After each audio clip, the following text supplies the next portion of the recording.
कि तू ही बता कैसे अरे कोटि दिन रतिया हो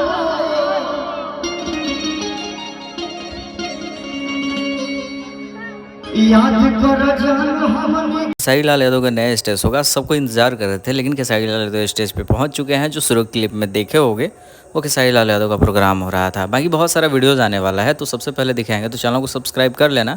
बाकी खेसारी लाल यादव का आज माहौल ही अलग था। हेलीकॉप्टर से उतरना, पूरी तरीके से माहौल बनाना। खेसारी लाल यादव के साथ और भी कलाकार नजर आने वाले हैं, लेकिन खेसारी लाल यादव का जिस तरीके से माहौल बना हुआ है उसका लेवल ही अलग है। और सच बोले तो खेसारी लाल यादव पूरी तरीके से मूड में ही होंगे कि आज माहौल बनाना है, क्योंकि पिछले कुछ दिन पहले से अगर नोटिस किए होगा तो खेसारी लाल यादव कमबैक करने की कोशिश कर रहे हैं, बट हो नहीं रहा है। खेसारी लाल यादव का धीरे धीरे मार्केट से फेस वैल्यू खत्म होते जा रहा था, लेकिन खेसारी लाल यादव अब टेक्टिक्स में है, प्लानिंग में है कि कुछ करके ऐसे भी करके कम से कम फेस वैल्यू बना लो। फेस वैल्यू तो खेसारी लाल यादव का है, लेकिन चर्चा में इन दिनों नहीं रह रहे हैं।